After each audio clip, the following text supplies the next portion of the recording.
السلام عليكم ورحمة الله وبركاته. كيفكم شباب؟ رجعت لكم فيديو جديد. بفيديو اليوم راح نحكي عن استرجاع قرية كلاش اوف كلانس مسروقة. يعني إذا قريتك انسرقت منك عن طريق سوبر سيل، فبهذا الفيديو راح يكون إلك.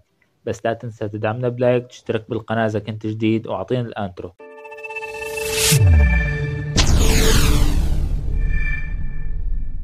طبعا شباب، قبل ما نبدأ بالفيديو، إذا ما عملت لايك اعمل لايك، ما راح تخسر شي، واشترك بالقناة ما راح تخسر شي أخوي، لأنه في دعم قليل جدا بالقناة. الدعم يعني راح يصير شبه عدم. طبعا شباب، مثل ما انكم شايفين التعليق أو الرسالة اللي وصلتني الموجودة بالشاشة هلأ لأحد المتابعين عندي، إنه عم يحكي لي إنه سرقت قريته، بس القرية بعدها مفتوحة عنده. يعني في شاب سرقة منه عن طريق سوبر سيل، بس القرية بعدها مفتوحة عنده.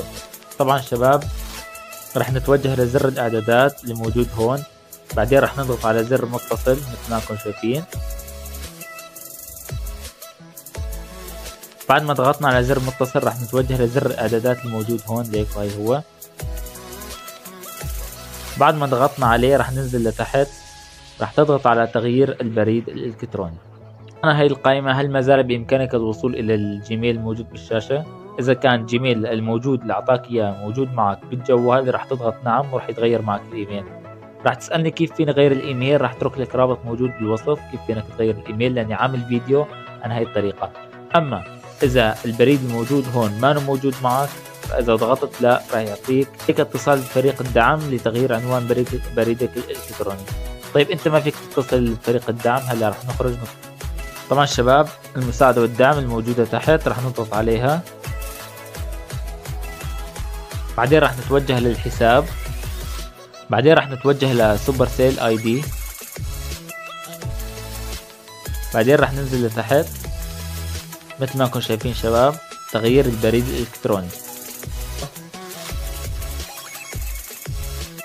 طبعا شباب، مثل ما انكم شايفين هون فقط الوصول الى عنوان بريد الالكتروني، عم يعطينا عدة خيارات. طبعا شباب، بعد ما عبيت هاي المعلومات رح تضغط على زر المتابعة الموجود بالاسفل، ورح تتبع الخطوات اللي رح تعطيك اياها الشركة الخاصة بقريتك انت. لهيك ما فينا اشراح، لانه في كل قرية بتختلف عن الثانية.